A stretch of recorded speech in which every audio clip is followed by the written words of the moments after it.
Episode of the Post Shift Podcast. Of course, I'm your host, Shawn Soole. It has been almost a month since I did a podcast recording. It's been a big month, and it went really quickly. I did an episode a little while ago, just about reflection and stuff like that over the 300 episodes. 300 episodes is a lot. And so now we're into season 4. I've got some really great guests coming up that I'm sort of trying to plan and book and whatnot. And being a one-man show is a ton of emails and scheduling and calendars. And the guy I'm talking to today, a really old friend, we've known each other for a decade. It has been a decade. He still looks as young as he did the day I met him. He's just got a beard now. Nick Nemeth, and I appreciate Nick so much, and I'm going to say this before I bring him on, because I changed this schedule so many times, because originally I had David Wondrich booked, and then he couldn't do it, and I had Nick next week, and then David had to push, and then I had to put Nick back, and then he's just been fantastic. And so we're going to talk about everything from when he got his start in the industry, the GCP in France where we met, and then of course Miracle, which he is, I'm going to get his title. I should have got that title before I put it back in the green room. The title for his Miracle pop-up, and if you haven't ever heard Miracle pop-ups, they're the Christmas themed pop-ups that happen all over North America. So Nick, how are you, buddy? I'm doing great. I'm feeling honored that I bumped David Wondrich here for today.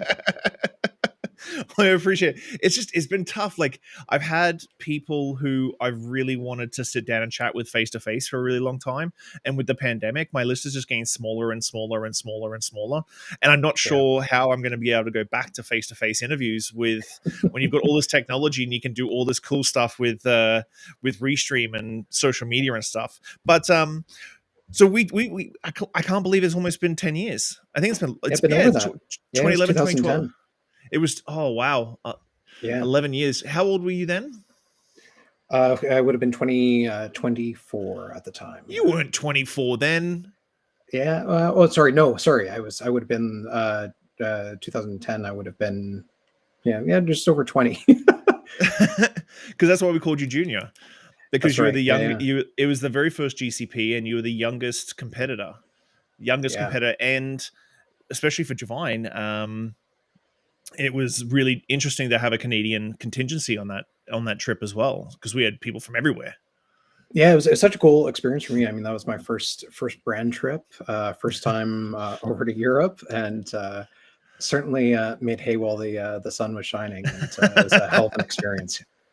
I still love the story that myself, Philip Duff, and a few other people had to break into your room the morning we had to catch a bus and a train to Paris, because the rest of the competitions we stayed in Cognac, which made life a little bit easier. But like, for that very first year, we all traveled with prep and our kits and everything to Paris to do the final competition, which was just intense and insane. And you had slept in, I believe you guys had all hung out in Martin Lang's room. That's when the fire started. I do remember at one stage you banging on my door at about 2 a.m. and me opening the door and you pouring Redbreast 15 down my throat at 2 a.m. And I was like, you need to go to bed, dude. Like, we got to get up in the morning. And we packed you and we got you on the bus. Yeah, there's a chance I may have been overserved that evening. But anyway, so that's 11 years ago. How long had you been in the industry when you got into the GCP? I was still relatively new. I mean, I started in hospitality, working for some hotels down here, probably about 5-6 years prior. I certainly got my start bartending a little bit earlier than I should have legally been doing so. So I was bartending for probably 3 to 4 years at that point. But at that point, it was really just like hotel bar bartending, banquets, things like that. And then it was right around the time of the G-Vine competition in 2010 that I started to kind of take things seriously. And I mean, I know we've had this chat a number of times about, Victoria being such a small community, and where I live here in Ontario being such a small community, and, the whole cocktail culture thing hadn't really started to trickle over to where I was. And I know you were certainly one of the leaders, if not the leader in Victoria. And it was a tough go for a bit, trying to make fancy drinks when no one really wanted them. And so when the GCP, how did that change everything when you got back from the GCP? Because you were with Boston Pizza for a number of years, weren't you? You got to Boston Pizza 2011, 2012? 2013 actually. Mm. But yeah, like for the G1 competition for me, I guess I was still in school. I was in university at the time, and I was starting to get the sense that, I could make a career out of hospitality. And, there was something I really enjoyed about service, and serving guests, and the creative side, obviously, of bartending. And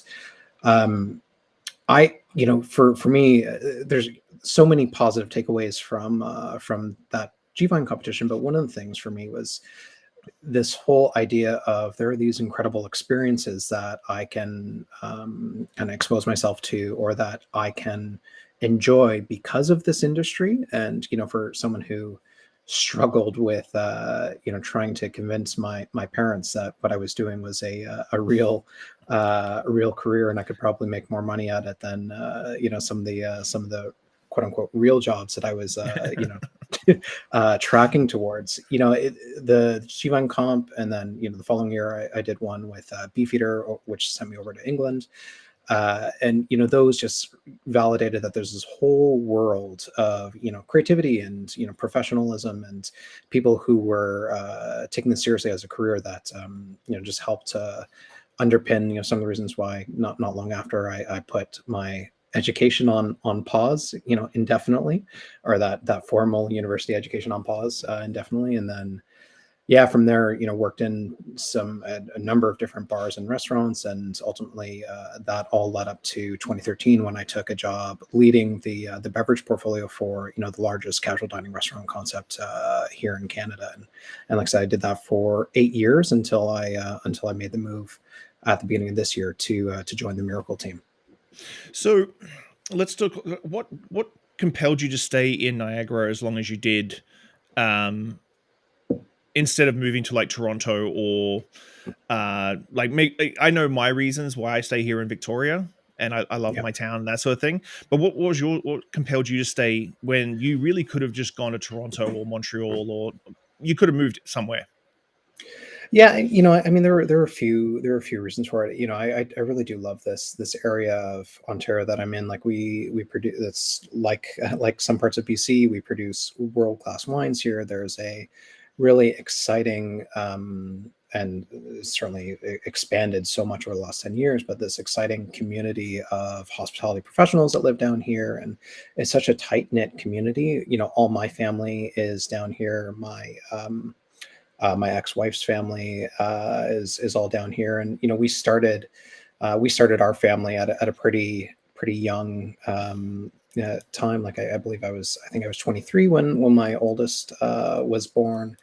And, the idea of raising my family down in a small Hmm. community was something that I was particularly passionate about. Not that there's anything wrong with, having a family in a big city like Toronto, but I always felt like I could make a go of it, here, professionally, within the cocktail world and whatnot. And I think I made my peace early on with the fact that I wasn't ever going to be the flashy star craft cocktail bartender. But over the years, I've found different ways that I can contribute and make a meaningful impact within that world, while staying close to home. And your home bar is epic as well, so I wouldn't have wanted to leave that too, and you wouldn't have been able to have anything like that in Toronto. Well, I'm actually sitting at it right now. One of the blessings or curses of COVID, settling into this work from home routine, is Hmm. my home bar is also now my desk. And so, I'll look like behind me. yourself, yeah, like yourself, I get to stare at quite a bit of product all day long. So So let's chat about Miracle. How did you make the move? Because like Miracle's based in New York. yeah. Let's talk about the history of the Miracle pop up and how it got started, and then how you sort of fell into the position Yeah. with them. Yeah, Miracle is this amazing, this really amazing brand, and if you haven't had the chance to experience one yourself, or if any of your listeners haven't had a chance to experience it for themselves, basically the idea is we are an escape to everything Christmas within our venue. So when you step inside one of the Miracle or Sip and Santa venues, across North America or beyond, we have some international locations this year. You are immediately overwhelmed in a good way with decor and music and scents and cocktails and menus that see that look, taste, touch, feel like Christmas. And so the idea is, one of the things that appeals to me so much about this brand, we talk about trying to build, interest in craft cocktails in smaller cities and whatnot. We talk about the ability of the set and the setting of the Miracle experience to be able to democratize that craft cocktail experience. So we are serving cocktails that are made by some of the some people that I recognize as being some of the top bartenders in the world, but we're doing it in a very approachable setting. So it's there's nothing about the Miracle experience that should be stuffy. It should be exciting and enjoyable and just convivial at all times. So you're asking about how the brand started. So we have, we're part of a group of companies based out of New York. Cocktail Kingdom is our parent, and the Cocktail Kingdom hospitality group runs a couple of world-class bars in New York City. One of them being a little bar called Ace, which was opened in 2014. In partnership between Greg Boehm, the owner of Cocktail Kingdom, and a bartender who I think Nico DeSoto. And so basically the gist of it is we got the space for what was going to become the original Mace location in the fall of 2014. And as the two of them looked to start to set up trades and whatnot to get to work on what was formerly another bar space. So it was the bones of the space were still functional. But before we started construction on that space before the holidays, it was actually an idea from Greg Boehm's mother. She was traveling and gave him a call and said, with all the hassle that you guys are going to go through trying to get people to work over Christmas and try to get this bar open for the new year, why not use what you have and open a Christmas bar, which is exactly what they ended up doing. And given the location and some of the good fortune that the company has and the press that we have been able to drum up, it was an instant success for us at that original location that year. And in subsequent years, for the first couple of years, we had some friends reach out, bar owners from different parts of the United States reach out to ask if they could join on the Miracle experience. And so we added a couple of locations here and there. In 2015, we expanded from just the generic sort of Christmas experience, which is Miracle, to a tropical offshoot called it was initially called Sip and Santa's Surf Shack. And so we own another bar in New York City called Boilermaker, which is a ton of fun. And at Boilermaker, in previous years, we had done some work with Jeff Beach Bum Berry, and so we knew that there was a tiki or tropical cocktail interest, and that we had some success in that space doing tropical things. And so in 2015, we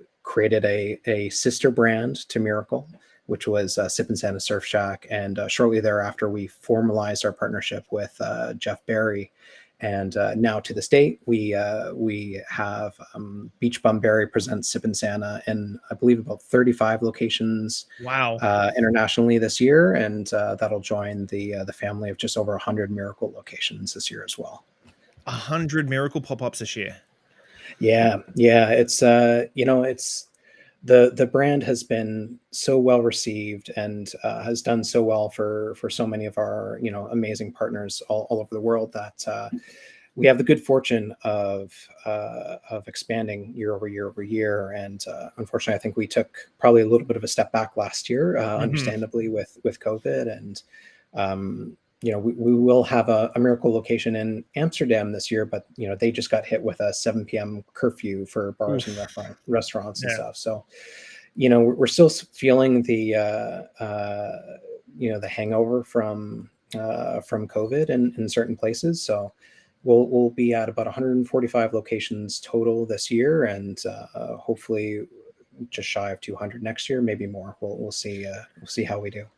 So I'm curious about this one. Like when it comes to building out these programs, we were talking before we went live about the warehouse full of Christmas stuff.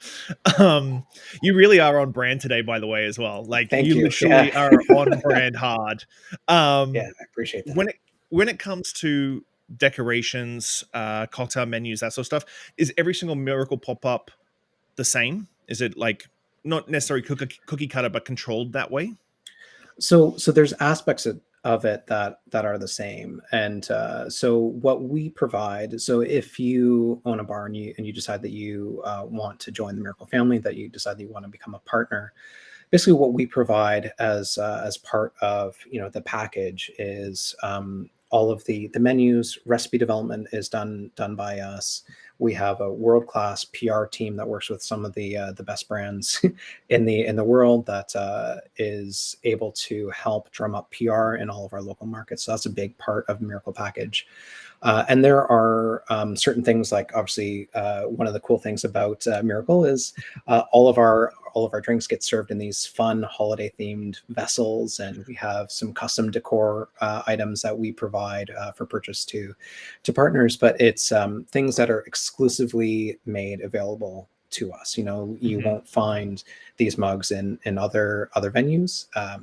You know, Often imitated, never quite duplicated is something that we might say from time to time. But in terms of the decor, that does vary from brand to, or sorry, from venue to venue. So, we provide guidelines and some Hmm. basic decor items, but ultimately it ends up being the responsibility and uh, I guess we empower our partners, the venue owners, across North America, to decorate their venue in a way that's appropriate for them. So, Mm. the more the better is the general guideline, and there's some partners that do an incredible job, so that when you walk in, you are just completely blown away by the number of Christmas lights, or the inflatables, or whatever the case might be.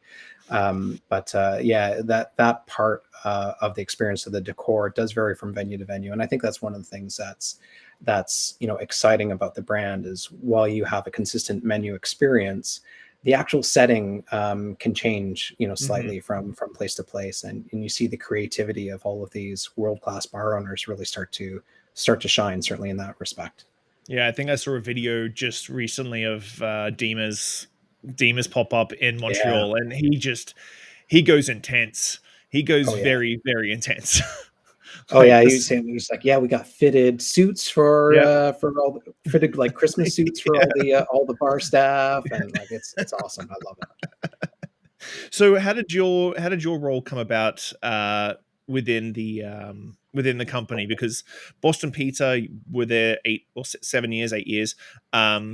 Obviously that is a beast unto itself. Like the Yeah, beverage program from province to province. I don't think a lot of people outside of Canada really understands just how intense the differences from province to province and sourcing stuff and that sort of thing. Like, yeah, I don't envy anybody who has a multi-province QSR or a restaurant, because sourcing certain things, some SKUs just don't exist in other provinces. Like, yeah, and you're like, oh, well, I'm used to it. It's in BC, so it must be everywhere. And then you get to Manitoba, and it's like, nope, nope, it's not. yeah. So how did it come about? Because it's a New York based company, you're based in Niagara. Like, how did it all come about? Yeah, so back to the Boston Pizza experience. A lot of people, if you have Canadian listeners, one thing that I always found interesting was a lot of people don't realize just quite how big, that brand is. And I don't know what the final count is right now.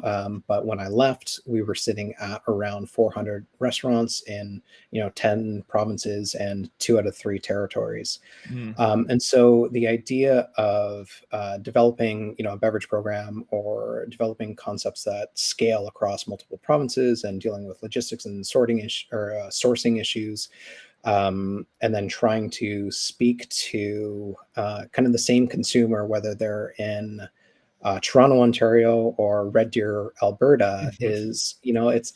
it is an art, and it's certainly something that I'm going to say I was humbled by in my first couple of years working with the company, and it's something that you've got to. It takes a while to start to wrap your head around.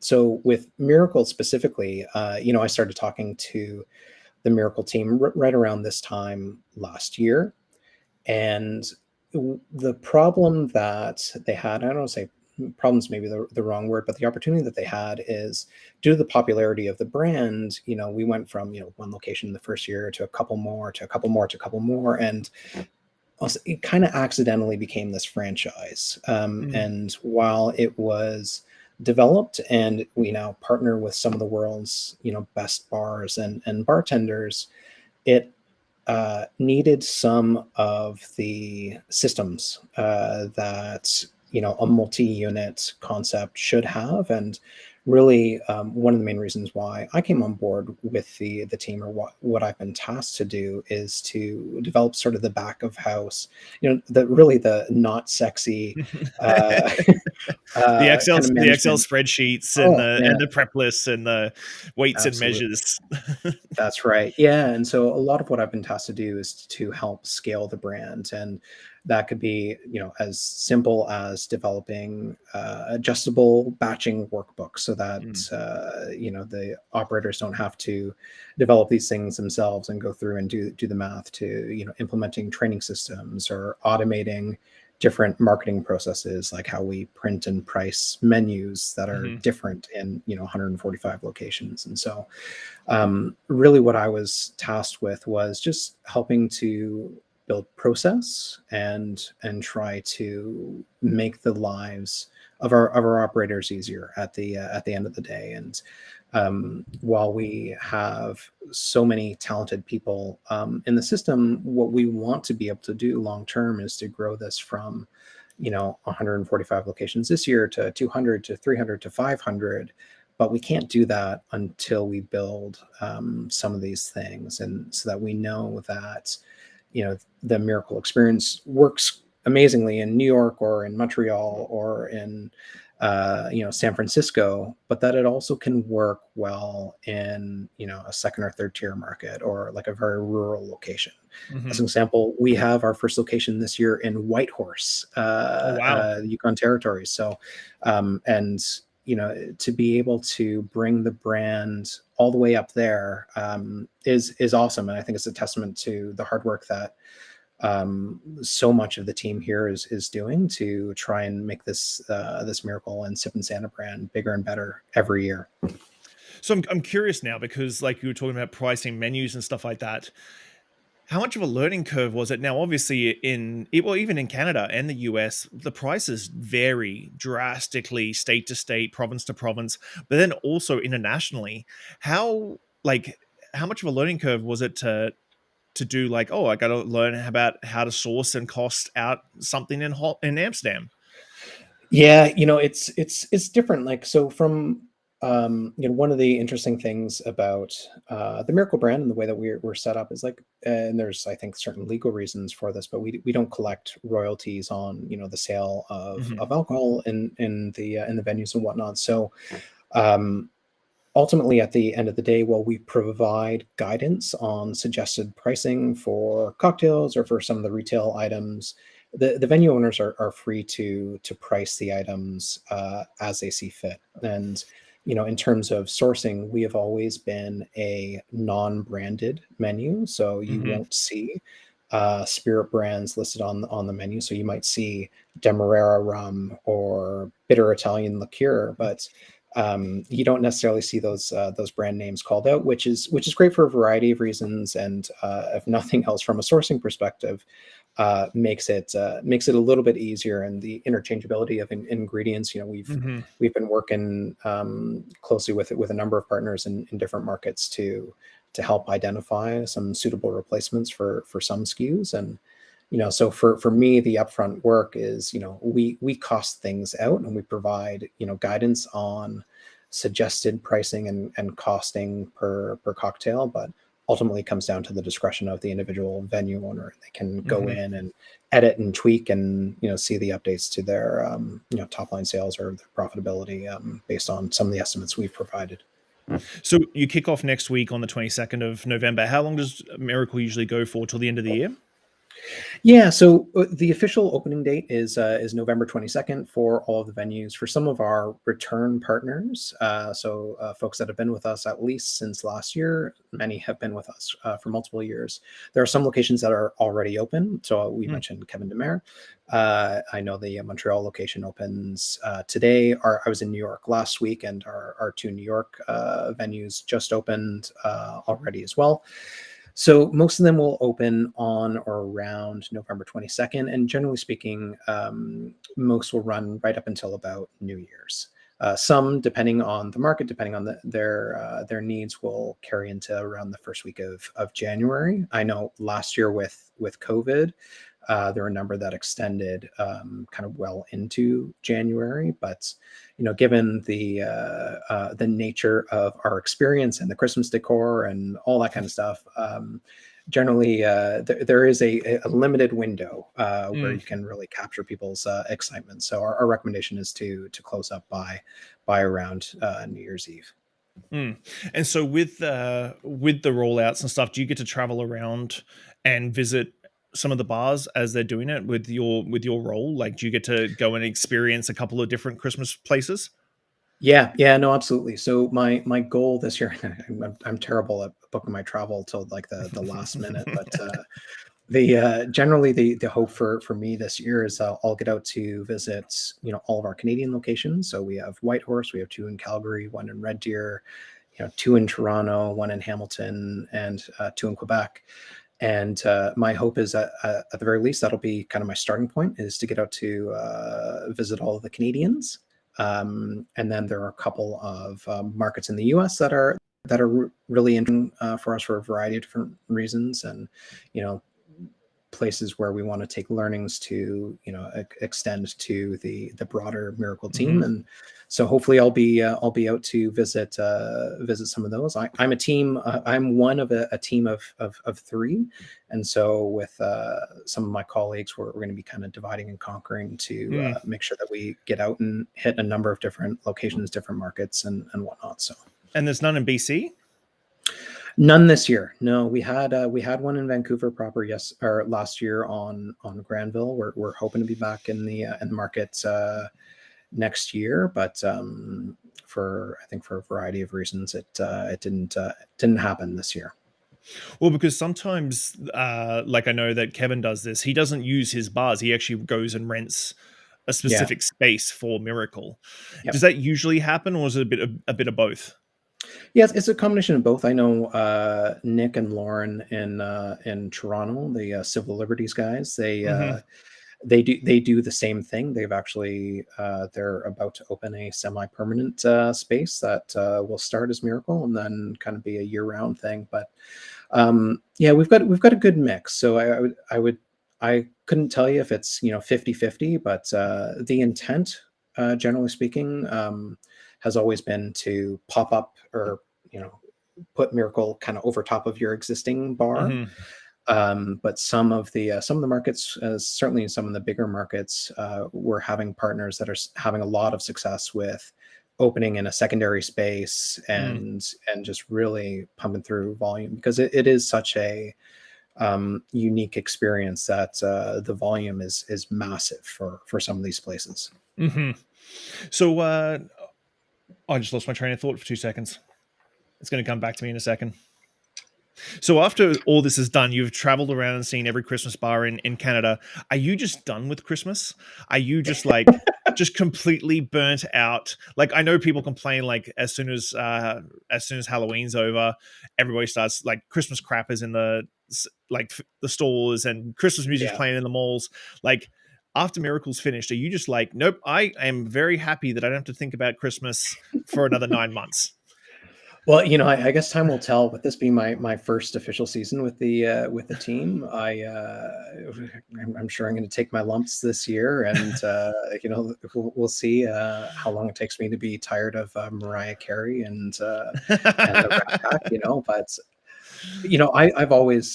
I've always been a little bit of a Christmas nut, and I'll probably with my kids tonight start to pull out some of the Christmas decorations for this year. So I love Christmas. I'm hoping that my experience is that after touring a dozen or 2 dozen Miracle venues this year and being well immersed in the brand, that it only heightens my enjoyment of the holiday. But I guess Just time will tell. seen a social media post of you ODing on eggnog. Oh yeah, Like- oh yeah, absolutely. so while you've been busy last year as well, because did you release Navarra last year? Yeah, well, yes.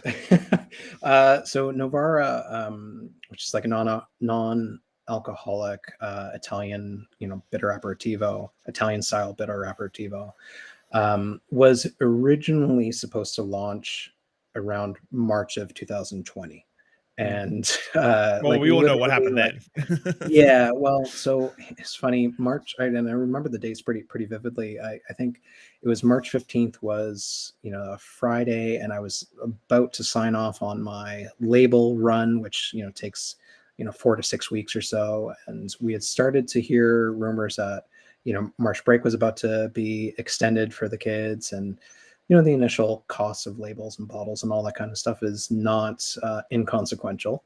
Mhm. And so I took a couple of days to pause, and sure enough, like 3 days later, the state of emergency was declared in Ontario, and bars and restaurants closed, and I put put a pause on that. Um, and I went through a couple of other sort of personal things around that time as well, which further delayed progress on it. So officially, Novara launched around April of this year, and of 2021. It's crazy. I It's insane that it's middle of November already. Yeah. Oh, it's absolutely crazy. But yeah, so around April of this year, we sort of officially started to roll out, and now just been trying to keep up with production and getting product out where it needs to be. Has it been popular? Has the response been good? Yeah, the response has been great, and it's currently in that in between phase of it's too small to completely farm it out to a really big Mhm. producer who can help me with production. But also too big to continue to produce. Like I'm literally like producing by hand every single batch, hand labeling, Wow.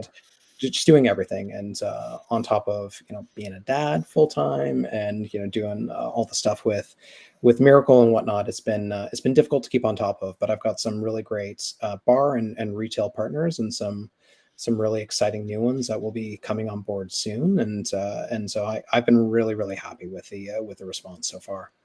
Are you thinking about doing anything else non-alcoholic and expanding the sort of line? And because I know that it's based on a non-alcoholic Campari style, so Yeah, obviously Negronis coming down non-alcoholic Negronis are definitely there. Are yeah. you thinking about doing everything like to just be able to do like a pack of mixed like non-alcoholic Negroni? Yeah, I mean, there's some products in the space that have in the non-alcoholic space that have now expanded to have like a lineup of about a dozen Hmm. different flavors, and that's great. And brands that are much bigger and more commercially successful than mine. The goal for me right now, first goal is scaling up production of Novara, and then once that is sorted, there are two more products that are in the pipeline that are developed and kind of ready to go, but just waiting for Novara to catch up here. So what's the plan for the next 6 to 12 months for you? Like, obviously, Miracle is going to keep you busy for the next month and a half, eight Yeah. weeks. What's the plan for you personally and career wise the next 6 to 12 months? Yeah, I mean, specific to Miracle, when I came into the brand this year, and we started talking about all the different things that we wanted to do. The sky's the limit. Like, there are so many really exciting things that we want to and will do. But for me, when we started getting rolling on a few of these things, we had to take a little bit of a step back to say, okay, all these things are great, and these are things that will add value to our business and to our Miracle partners businesses. But let's take a step back and let's get the foundation right first. So let's build some of these systems and processes that everyone needs before we start to add on like all of these additional Hmm. layers. And before we want to bring the brand to this country, we need to solve problem X and whatnot. Hmm. So um, I will say it was an interesting conversation to have with folks, whether it was Boston Pizza or whether it was my dad or whoever the case might be, when I left my full-time role to go work for this little plucky little Christmas bar. It's like, no, I promise you, there's a full year's worth of work here for me to do. So we have a lot of exciting things coming down the pipe for next year. First priority being making sure that operating the Miracle venue or Sip and Santa venues for our partners is as turnkey and as Hmm. quick and painless as possible. And so, more to come on that. For me personally, it's Bark and Bitter, so the company that I produce Navarra and soon to be some other products under. That's second priority, and then hopefully we'll see some expansion of the product lineup there. Beyond that, who knows? I mean, sky's the limit. I'm looking forward to getting back traveling. I've started to get a little bit of a Tell taste me of about it it. over the last couple of weeks. Been in New York a couple times and Montreal once, and hopefully many more locations in the near future. But yeah, just looking forward to kind of settling back into more of a normal routine here. And yeah, I'm just excited to, like I said, get out on the road and experience Miracle now over the next 6 weeks or so. So with everything like being an entrepreneur and stuff like that, you sort of got your finger in a lot of pies. How do you, because you are a doting dad, like I'm a Yeah. little bit different. Like I love my family and stuff, but my family's very understanding about my workload and the insane schedule that I try and keep, and living in Singapore for 5 months and that sort of thing. How do you balance it all out? I'm still trying to figure yeah, still trying to figure it out. To be honest, my poor kids' playroom has been occupied with a couple pallets of empty bottles for the for the last little bit, and um, I still occasionally bartend a little bit here and there on the side, and I mean it's a tough balancing act. I will say that. Ultimately, if I figure out, ways to make, some of these things a little bit more sustainable or a little bit more efficient on my side, I look at it through the lens of, the short term pain Hmm. of trying to grow through this and figure things out. And if I can achieve what I hope, what I feel confident that I can, then it'll set up, myself and my children for more long-term success. And I think one of the things with COVID that became very apparent to me, and obviously so many other people, is just that you can be doing all of the right things and then Hmm. have something come along, either personally or professionally, that will take all of that away from you through no fault of your own. And so the idea of kind of diversifying myself, I guess, is something that is very present in my in my work right now, and trying to make sure that if and when that next thing comes along, that I can really sustain myself and the and the family, more long term. So if a bar owner is listening to this and wants to get into contact with you, where's the best place to hit you up or hit up Miracle to get Miracle in their bar? Yeah, so we are done signing up for this year, but though we have been getting a couple of requests still. The best place to reach out is info@miraclepopup.com. And then that will go to myself and the rest of the team. So Miracle can be found online at miraclepopup.com, or Sip and Santa is at sipandsanta.com. And then all the details there, including our list of locations and whatnot for the year. And for you personally, where can people find you if they want to get Navarro in their bar? So best place for all things Nick Nemeth related would be on Instagram is usually the easiest place to get in touch, at Nick Nemeth. And then it's got links to all of my various dealings through there as well. Hey, buddy. Well, I thank you so much for your time, and I really appreciate you bouncing the schedule around as much as I did and making time for it. Yeah, I appreciate it, man. Thanks so much for having me. Thanks, buddy. I'll see you soon.